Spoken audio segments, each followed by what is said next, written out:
Peace to the family, 747, 24/7, 361 degrees.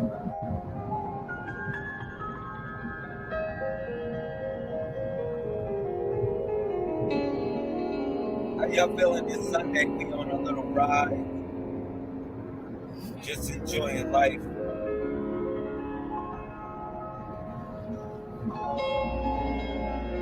Wanted to do a spiritual check-in and enjoy some time with a nice build, with a nice discussion, and hopefully you can be a part of this discussion, be a part of the ride, enjoy the moment with us, and as well as learn something. There's a new book coming out called The 7 Weapons of the Messiah, which is Master Key Application 777. All right, we're going to build on that book. We're going to read a little bit from the book. We're also going to discuss, other topics that connect up with the Messiah book. Excuse me. So I got my empress, my wife, my queen, my partner in crime.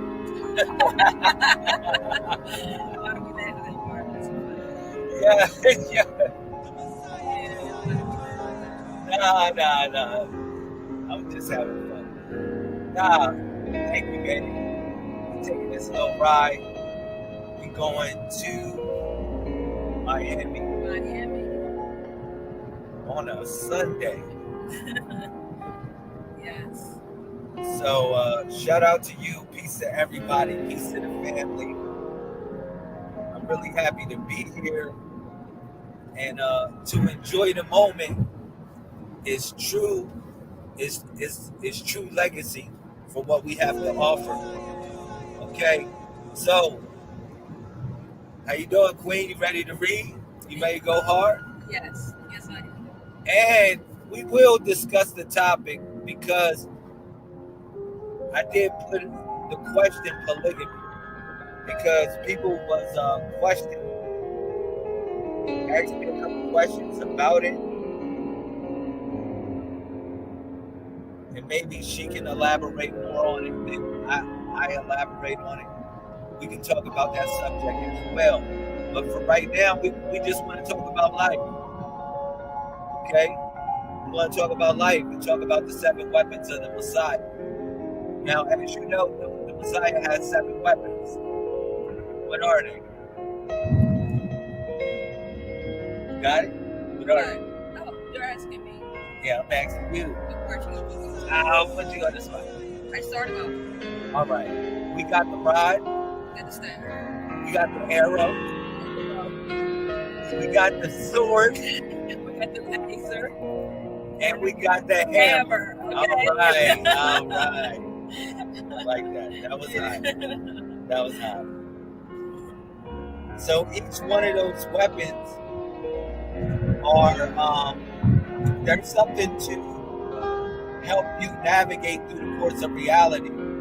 It might be challenging, but you'll have something to give you a form of discernment to be able to have, growth within your character through that discernment. All right? Peace to everybody that's coming in the building. Can I get a share? Can I get a share? Can I get a thumbs up? You and the YouTube, can I get a thumbs up, share, Facebook, thank you. Loves, hearts, and all of that stuff. All right? So, the 7 weapons of the Messiah, like I said, we need to be on our guard. And being on your guard is the same thing as saying being on your God. All right? And when you're on your God, you have 7 weapons. One of them is not the shield. The reason why, because You wear the whole armor of God. You wear the whole armor. If you wear the whole armor, then thus you have a shield on your whole body. All right? So, from head to toe.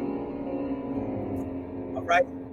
Because you guard your feet for a certain reason. Why? Because the paths that you follow or the paths that you take, your feet need to be guarded. So thus you have a shield on your feet. You know what I'm saying? You got to guard your eyes from temptation. So thus you got God on your eyes. You got to guard your head. You wear a helmet. Because, it's certain things trying to break you off from the path that you must take. All right? So, yeah, we always wore the whole armor of God, if you want to call it that. Okay? And it goes even, you can take the subject to every portion of your body. Because the body is a temple.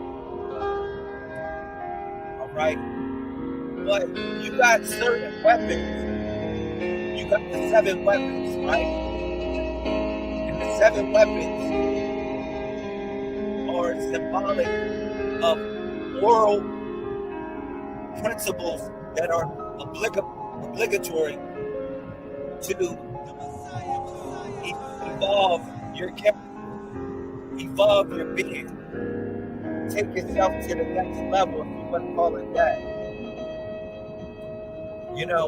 It's certain things that we must endure as messiahs. Certain lessons we must know how to utilize in our life in order to be prosperous. So if you're coming in here, I want to say thank you for your time. Thank you for the love. Thank you for, the opportunity for me to share this information with you of the Messiah. Now, if you are just meeting me for the first time or just meeting my queen, I'm going to formally introduce myself. I am Solar Prime Supreme 131, Lazarus Lamel of the Messiah Code Movement. All right? This is my wife and Empress, 327 Solar Prime Supreme Thea Lamel. All right? We hold a duty in this day and time that we call the mainframe consciousness. You might call it, the age of Aquarius. You might call it, various other things to express thought. But it's in this day and time we call it the mainframe consciousness, and the aspect of we are in the age of information. All right? We're always learning, we're always growing, and man and woman are becoming something else. And we are in the age of transference, where everything is transferring. Okay? So, breaking down the 7 weapons of the Messiah. When we talk about pride, we deal with chastisement. Put that down. But the rod is because at the end of the rod, you have a hook. And the hook is to pull you in. It's to reel you in. Or to pull you back in. With the chastisement. It's about growing. It's about knowing that sometimes we're out of place. And the universe pulls us back in place in order for us to learn a greater lesson. All right? And then what's even more deep, you go to the staff. The staff is the idea of being an example for one to follow. Because the staff is not just something that you carry. It's something that one has to carry in another way and the weight of his heart, because you have the staff that's behind you, watching what you're doing, watching your conduct, seeing how dedicated you are, and the idea of how the universe presents itself. So a lot of times you got to be the first one to wake and the last to go to sleep. Just keep it real and show some form of dedication. You know, now just building on the idea of what the Messiah is. You know, we don't take the Messiah to be someone that is individuality, like it's just one person in the Messiah. It's the same way that you can say that God is just one person, one thing, but God is all things. The Messiah in us becomes the duty that we must perform in this mainframe of consciousness. It becomes something that we must do in this life. A lesson we must learn. Something that we must become. Right? Think about a Messiah. A Messiah is his work to be done, because you got to think a Messiah is a leader or savior of a particular group or call. So you think of the people that need saving, you think about the work that needs to be done. All right? So, yeah, breaking this stuff down, man. And you moving forward, you got the staff, so they are a reflection of who you are. Just like you lean on the staff needs you to hold it up. You know what I mean? When you're walking with a staff and you're leaning on that staff is actually holding you up as well. All right? So now we move forward. You know, you talking about the arrow and the bow. The arrow's real deep. The arrow, when you talk about the arrow, you're talking about which way you face, which direction you face, where you are going. You know what I'm saying? You're going up, down, round, and around. Where you're going. It also goes to meditation and prayer, because meditation really represents the arrow, a spade. Like when you drop a spade and bang, you cut the deck with a spade. The spade is really the arrow. I'm just telling you the symbol of the arrow. But it's symbolic of the sacred womb. Am I right? Because when you turn it upside down, you put it to your chest, it looks like the womb, the sacred womb. All right? But when you turn it over, it's the arrow. And what you got to know is that the arrow will point in a direction and where to pray. And my stance is clear on this. The direction is never change. It's telling you where to pray at when you utilize the arrow. You know what I'm saying? So whether you put the arrow to your navel, when you turn it upside down to represent the sacred womb, it's pointing to your regenerative portion of yourself, that which regenerates. All right? But what's so deep about it is when you put it up to your face, where it matches also the arrow, when you put it up to your face, guess what it does? It points to the direction of prayer as well,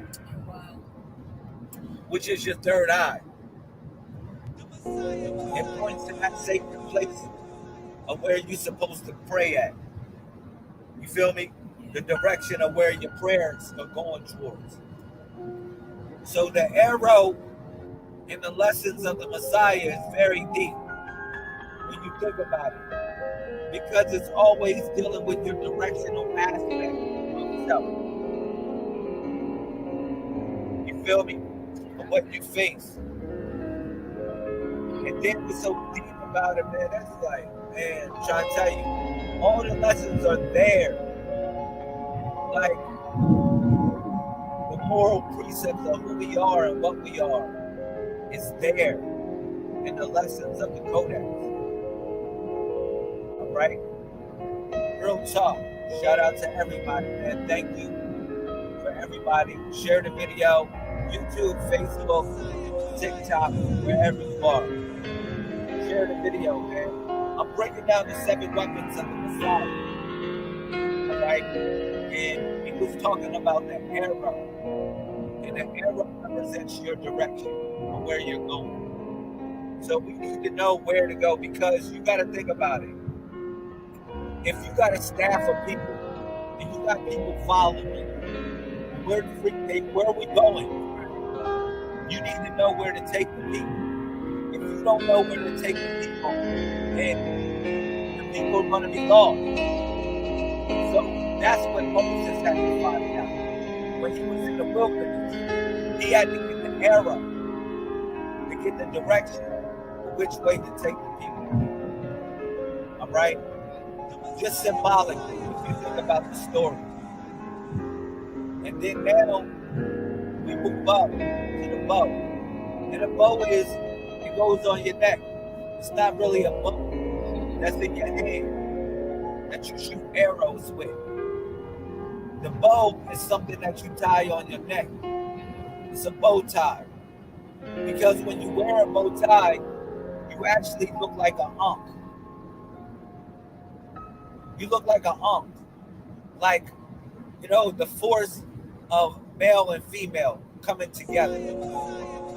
That's what you're looking like in the plane of thought, where they come together. When you wear a bow tie. That's the symbolic nature of a bow tie. It brings you back to ancient Egypt, where you become the living ankh, where you become the cross. You become the walking ankh when you wear the bow tie. You know what I mean? So you are the living testimony of life. You are the key to open the door to life itself. Because you represent the ratio of male and female coming together. And you tie it together in a bow. And the bow is the rainbow. Because the rainbow represented God's children, for real, for real. Because that's all the colors of the rainbow, all spectrums, all races, all creeds and colors. They come from that darkness. You know what I'm saying? And it's not darkness in which you think. It's a darkness of thought that pre-existed before the light. It was an inception rather than a conception. Because in order for the conception to happen, the inception had to happen first. Meaning the thought of it. I was speaking to my son about this. I said, my son, I knew you before you. He said to me, he said, Dad, man, there's certain things that I'm finding out of myself that I see in you. And I wonder why I do it, and I find it out right now that why I do it, because I see you do it. And I'm like, son, before you even came out of me and went into your mom, you was a thought mom. I had a thought about you, what I was thinking about you, you know what I'm saying? And what you would become and what you would be. So what I'm telling y'all, as creators or as growers, you know, we have the thought of a thing before we bring it into existence, before the conception happens. You know what I'm saying? Because Khan phonetics deals with two. You know what I'm saying? It deals with two. Like, you know what I mean? So we talking about before that, it was within the thought, it was an inception. All right? So the bow The bow, it deals with all of that. Because the bow, you are a living monk. You are the monk that is walking the earth, the key to life. All right? So the bow goes deep. You have to earn the bow. You just don't get the bow. You earn the bow. And keep it real. You earn the bow because the bow, you got to be able to shoot your words in the right place so they can hit the target. I mean, keep it real. Somebody asked me, Brother El Yah, he asked me to break down the Messiah code. All right? It's very easy to break down the Messiah code because you got the 1 to 31, which all of us collectively represent the body. All right? That's if I ask you to pick a number between 1 and 31, that's your body. That's your manifestation. All right? Which comes on the body. All right? And how you log in space and time. It's your birthday. Your birthday is really a log date. We are in the age of information. We don't call it a birthday. Nobody knows truly when you was born. You was born within the womb of the universe. You was not, you have some preconceivable notion that you existed before you was in this realm.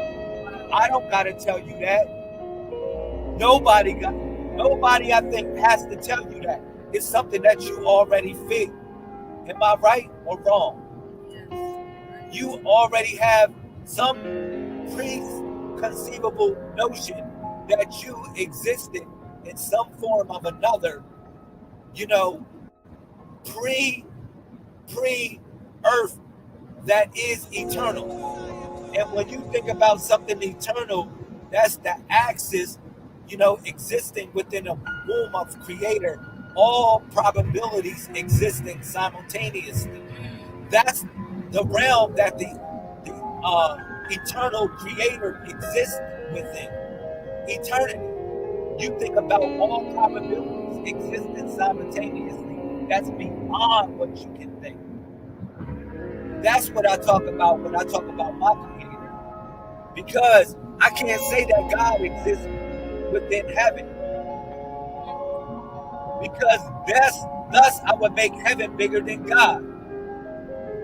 And that's not possible. Allahu Akbar. That means Allah is the biggest. You understand? Allah is the greatest. Allahu Akbar. So when I say eternity, that's what I'm talking about. That Allah or God existed within. Alright?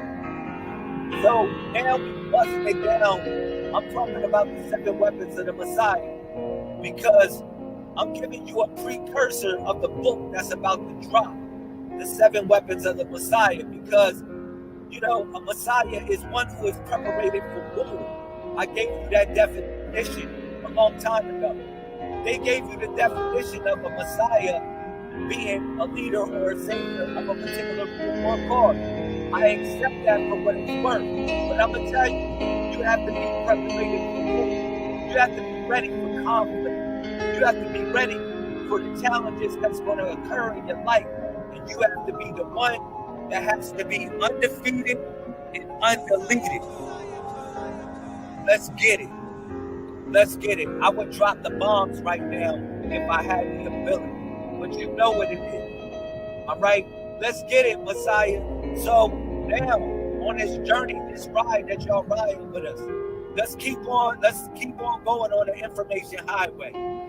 Listen, we discussed the rod. Remember, the rod is to pull your asses back in the fold. The chastisement of God, the universe. When you get out of place, when you think you're bigger than what you think you are, and you need to really you smelling yourself, and you really need to correct yourself, because we not right all the time. Stop thinking that you're right, all right? Because you can be wrong and be right, meaning that you can learn a lesson from being wrong, and you'll come back and reflect on that later. You like, I know I was wrong, but you know what? If I was never wrong, I would have never learned to be right.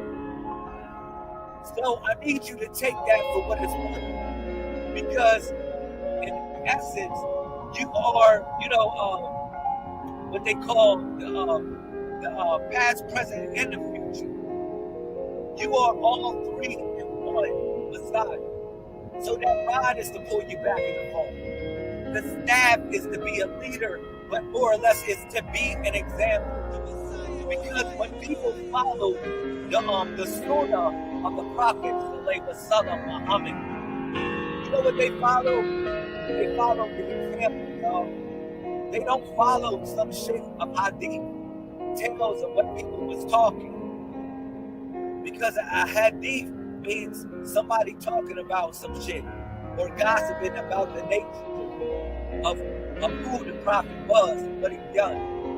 What I need you to know is that one needs to follow your example. So don't sleep on it. Keep it real. Like do what you gotta do, and don't worry about the eyes that follow. Because when you walking, when you what they call it, trudging through a freaking water, guess what? You still creating a wave, a ripple effect. All right. So keep on the path. All right. So that is the stand. Now we go to what? The arrow. The arrow comes before the bow, just like A comes before B. Am I right or wrong? Yeah, A comes before B. They would say bow and arrow, but don't ever say bow and arrow. Because in the nature of learning lessons, you need to know the trajectory. You need to master the arrow before the bow. Because even a hunter mastered the arrow before the bow. He didn't have the first arrow was the spear. Right? It was a long arrow. Okay? But he learned to utilize that, put that spear on a bow later. So, hear me out the way I'm breaking the lessons down. All right? So, he learned the arrow before the bow. If there's any questions about it. So, you got to learn each arrow here. And I'll say that for the 7 weapons of the Messiah. You got to read the book. Each arrow here is not just the direction of where. You got an arrow here that goes on the arrow. You got the different types of arrow. You got the barbed arrow. You got the flame arrow. You got the broad arrow. You got the blunt-headed arrow. What arrow are we talking about? Because each arrow that we're talking about has a different precursor lesson that deals with the Messiah. Because the Messiah was the original king that they talking about. They talking about the Bible. They talk about how the people are in the field, and then somebody comes to reap it, and only one's left in the field. After the reapers come, the Messiah is that one. But he's symbolic of the hunter. But he's also symbolic of the gardener as well. Because remember, after the alleged crucifixion, resurrection, what did the Messiah clothing? What was the clothing that the Messiah wore? He wore camouflage. Whether you know it or not, the gardener wears camouflage. Like the original army suit, the army suit, when someone wears like an army, like the green camouflage, that's the original gardener's suit.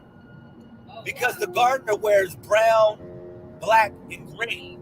Why is that? Because the gardener blends in with his environment. And you might say, why is that? Because if the gardener's in the garden every day, what color would the gardener resemble? Green, black, and what? And what? And brown. Let's go. Camouflage. Bombs. Those are the colors of camouflage when you wear it. Yeah, that's true. So those are the same, that's the same outfit that one wears in an army when he is preparing for war. You see the connection? See, the Messiah or the gardener wears the camouflage because he blends it with his environment. Because no one can say that a Messiah never came to me. Because if you go in Quran 14, chapter 14, verse 4, the Quran tells you that a prophet came to every nation, every creed, every culture.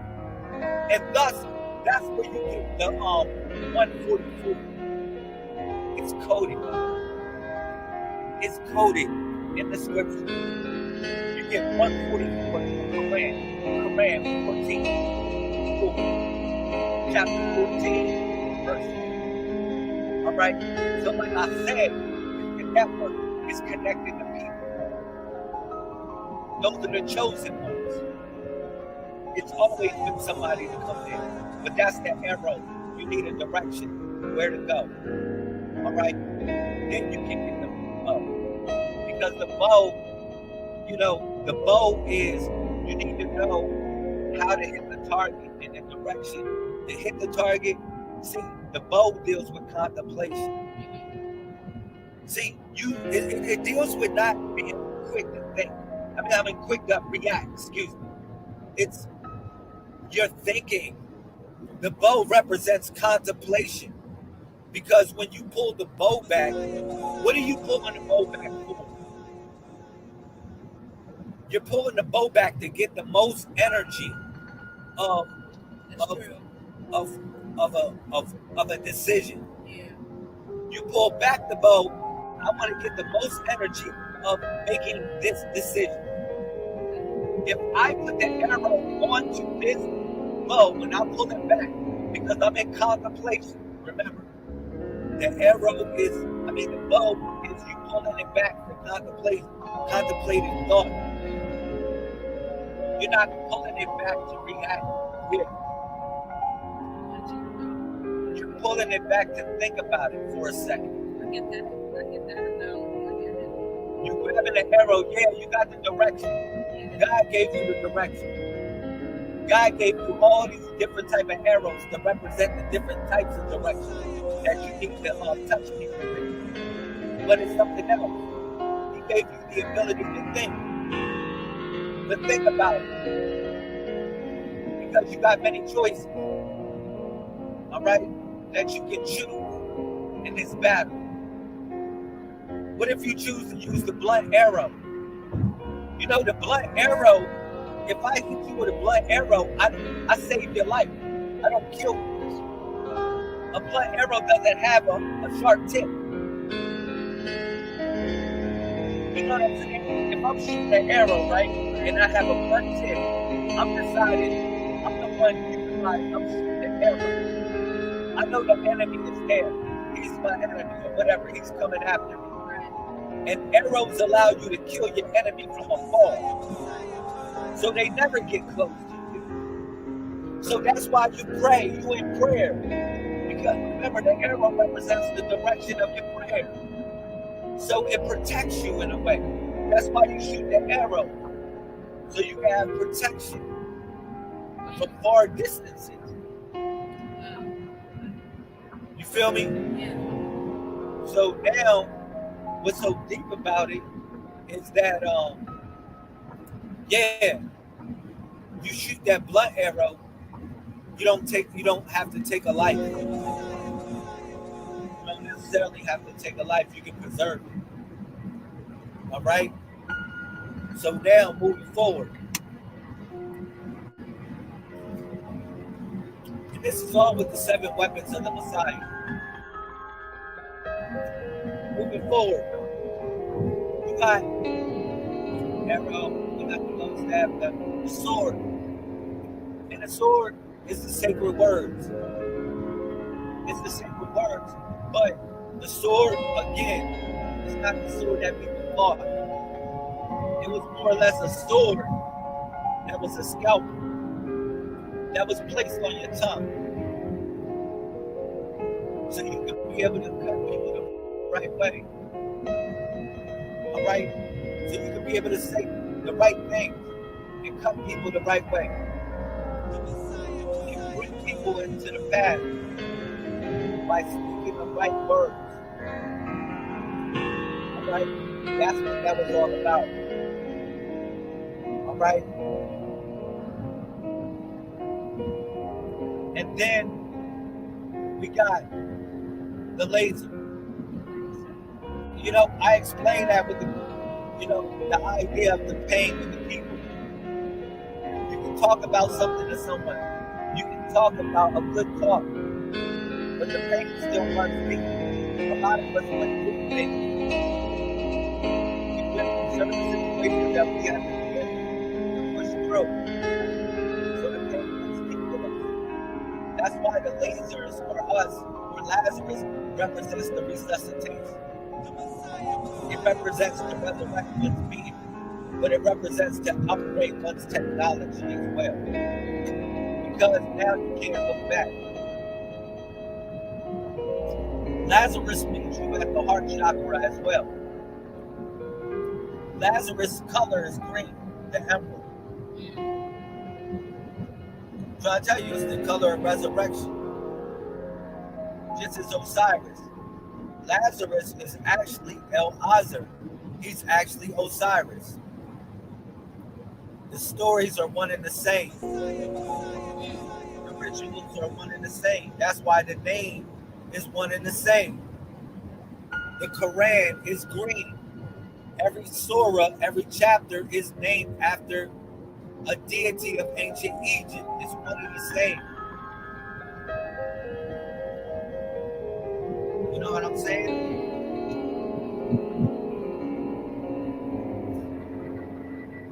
And then, last but not least, we got the hammer. And the hammer, man, the hammer represents so many things. It represents thought itself, but it represents order and chaos.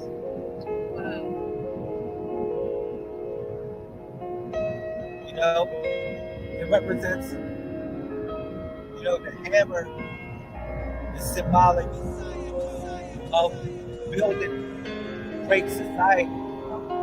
It's the builder. That's one of the attributes of Allah. Amen. The builder. Because Allah is the grand architect of the universe.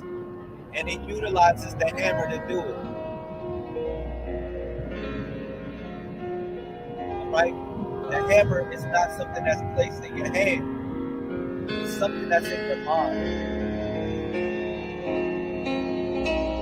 The tool that's in your hand is just a reflection of what's already in your mind.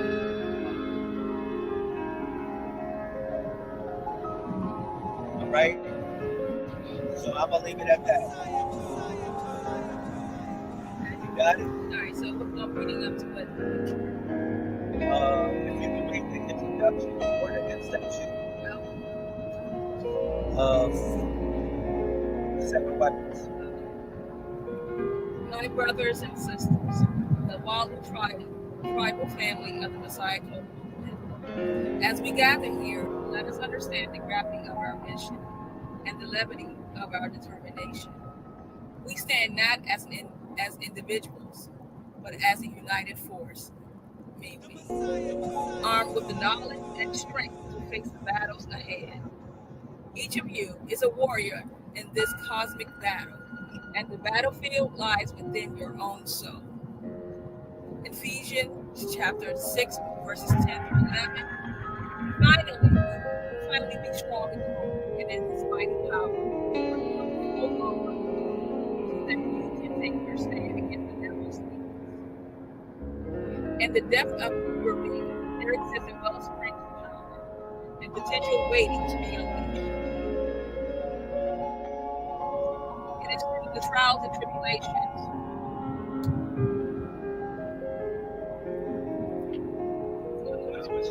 Okay, go ahead.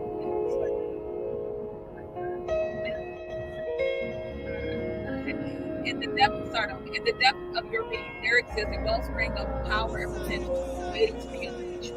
It is through the trials and tribulations of life that this power is forged and developed.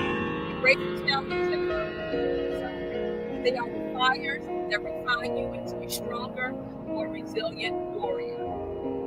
As you march forward on the path of enlightenment, remember that every obstacle is an opportunity for growth.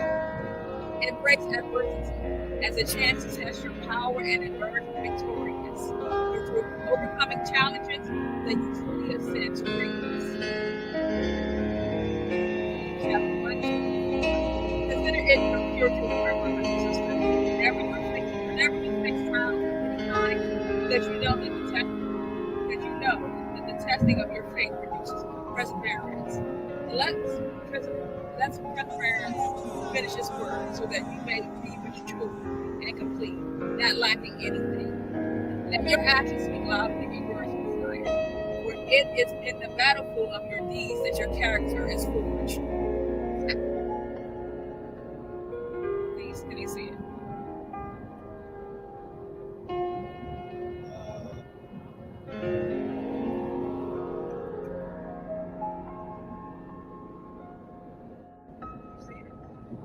I'm trying to see if they can.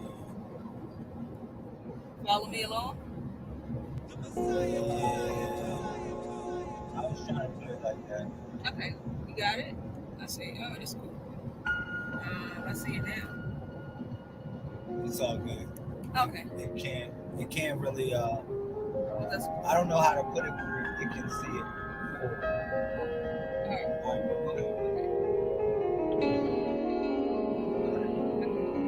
Act with integrity, courage, and compassion, and you will inspire others. You know what I want to do? This is what I want to do. Read a couple joints and let's just reflect on the verses. You know what I'm saying? Because if you just reading it, it might go over a couple people's heads. All right, so you know what I'm saying? I'm ready. Start over, and we want to break down 1 to 3. All right. My brothers and sisters, while we try to take society, as we gather, let us understand the gravity of our mission and the level of our responsibility. We stand not just as individuals, but as a united force, maybe, armed with the knowledge and strength to face the battles ahead. Each of you is a warrior in the cosmic battle, and the battlefield lies within your lungs. Ephesians chapter 16. Finally, be strong in the Lord and in His mighty power. Put on the full armor of God, that you may stand in the depth of your being, there exists the most great power and waiting to be released. It is through the trials and tribulations of life that this power is forged and tempered. Embrace the challenges that come your way beside, but they are the fires that refine you into a stronger, more resilient warrior. As you march forward on the path of enlightenment, remember that every obstacle is an opportunity for growth. Embrace adversity as chances to test your power and emerge victorious. For it is through overcoming challenges that you truly ascend to greatness. Go ahead. Read James. James chapter 1, verse 2 through 4. Consider it pure joy, my brothers and sisters, whenever you face trials of any kind, because you know the testing of your faith produces perseverance. That perseverance finishes its work, so that you may be mature and complete, not lacking in anything. Hey, yo, check this out, man. When you read this, man, this is fire. Let me go to Daniel chapter 6, verse 6.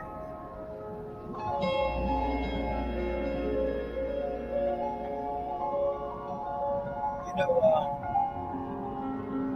it's funny, man. It's funny, the scriptures I pull up. You gotta look at the scriptures I pull up. I'm using the code. right?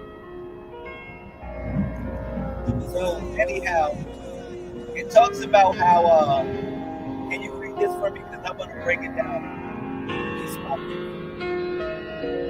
It says, right here. My brothers, chapter 1. This verse 1 on down. Okay. My brothers and sisters, the Walu tribal family of the Messiah. As we gather here, let us understand the gravity of our mission and the gravity of our determination. We stand not just individuals, but as a united force, people, armed with knowledge and strength to battle for freedom, to be glory, to cosmic crown, battle for life. Come on, it's verse 11. That's the battle. Go ahead. And then it goes to Ephesians 6:10. So that's the same thing as Daniel, when he's in the lion's den. It's the same code of numbers. And that's when you break it down, when it says, finally be strong. Go ahead, read it. Finally, be strong in the Lord and in his mighty power. Put on the full armor of God so that you can take your stand against the devil's schemes. Get what I'm saying? So it's actually talking about the battle within, the battle that's raging within, the coded numbers of 616. All right? When we talk about the 616, remember, we talk about how it's the idea of the 6 is the gift and the curse. But you mix it with the 1 represents the movement, but it represents knowledge, or to acknowledge oneself. All right? So when 6-1 meets each other, it becomes the force of opposition through the gift and the curse. All right? So, or knowing the responsibility and the nature of what you decide to do. All right? So, yeah, it's breaking that down on there. And then what's so deep about it, I talk about it, it says in the depth of your being, your being there exists a wellspring of power, potential, waiting to be unleashed. It is through what? The trials and tribulations. It's through trials, because you gotta be just like gold and testing and proving. You don't know what is gold until you don't know what is gold until it's tested. You don't know if that's real gold or not. And gold is usually tested by fire, so it's refined, where the impurities are removed from it. All right? And it's just gold. But what's so deep about it? Gold is important. Now I talk about the fire. You know what I'm saying? I'm a potential waiting, because it is through trials and tribulations. All right? Life and the power that is forgery is due. All right, and then it says forged and tempted, and it says embrace the challenges that come your way, Messiah, for they are the fires that refine you into a stronger, more resilient warrior. So what's so deep is why I utilize that word. I said fire, because fire is technology, man. When the gods brought man fire, they really brought man technology. I mean, keep it real. That's why a lot of times, when you see people try to, let's say they talk about different things, like, let's say they talk about, air, water, earth, and fire, right? But they never talk about electricity as being one of the elements. You would think electricity would be one of the elements, right? Or cosmic rays, or some shit like that. Like, ultraviolet rays. You would think that they would be a part of the element table, or it would be described as energy. But well, everything is energy. No matter what, Earth is energy. Like, it's just slowed down. It's just light slowed down. Like everything, like water is really light, slow down. Wow. You yourself is really light, slow down to a certain frequency and density. You feel me? It's just slow down. When you think about it.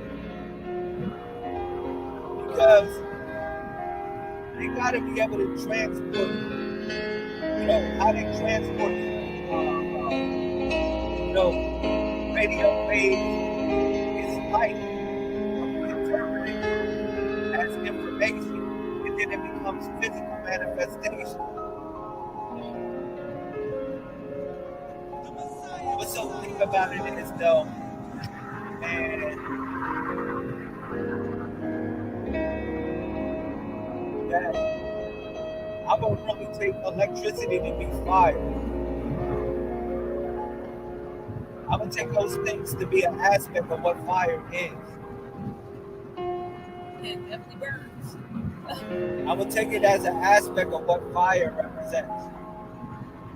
Because fire, if you think about the Greek perception of what they consider fire is, and even going back to ancient Egypt, right? You got solar deities like Ra. What if I told you that the solar deities represented intellect? They don't represent what people think, like a sun in a freaking sky or something. It represents the ability to shine within the sun. The intellect within. If I told you that each solar deity represents an aspect of the mind, the fire deities of ancient Egypt really represent a principle of the mind. You know what I'm saying? So electricity, all of that is really fire in a different way. All right, in a different form. So if anybody asks me about that, that is my stance on it. Other people may believe other things about it. All right. The fire represents technology, to upgrade one's technology.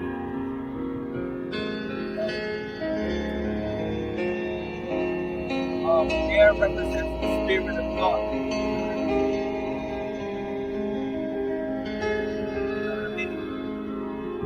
Earth is the physical manifestation,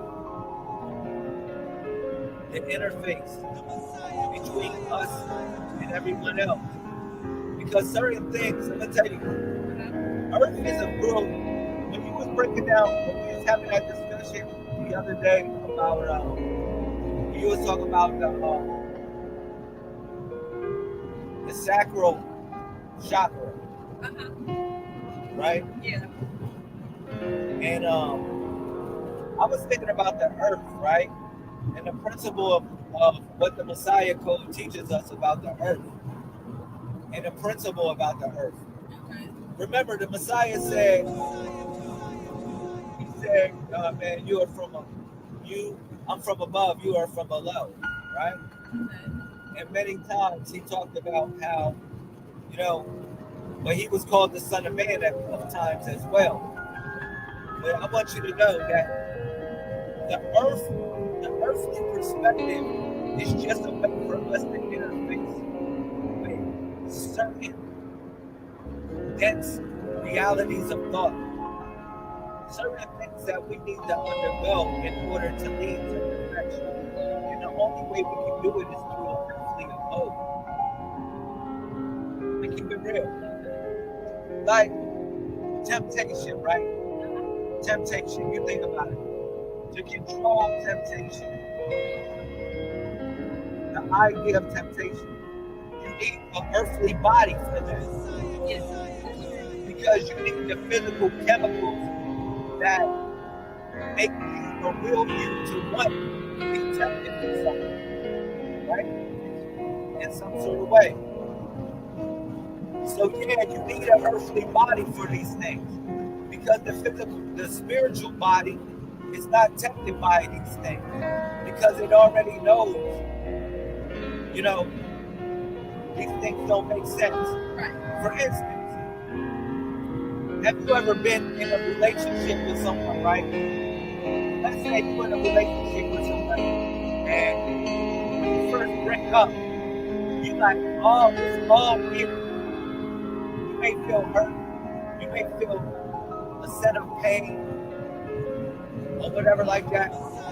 But years later, you're so happy that happened in your life. Right. Because if that never happened, other things would have made way in your life. That's correct. But you were so pain stricken and you were so whatever at the time. That's correct. You know what I mean? So we come out of our shell, is what I'm saying. We become things, we learn from things. We may see things differently later in life. Right. That's true. That's what I'm talking about. Now we'll see things later in life than what we see today. That's true. All right? You know, but the earthly perspective is a way to interface with certain principles that we must master within. And you think about it, the soul is eternal. It's forever. It has eternity to live. It lives in a multiverse. You know, certain things are asphyxiated reality. They're asphyxiated in reality. They're like branches on a tree. When you think of a tree, right, it grows. Think of time growing like that. And then you got certain branches that grow from another branch. Certain fixed points in reality are those branches. You got to learn how to deal with those fixed points. Certain things you can change, you can make to another branch. All right? Certain fixed points you got to deal with. Okay? I understand your concept. What else I want to say? Break it down. Okay, so I'm breaking down this information. I'm going to just break it down to fire and how the fire represents upgrading one's technology. Represents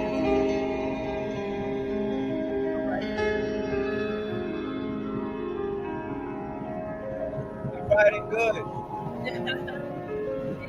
We've been riding, doing this for an hour.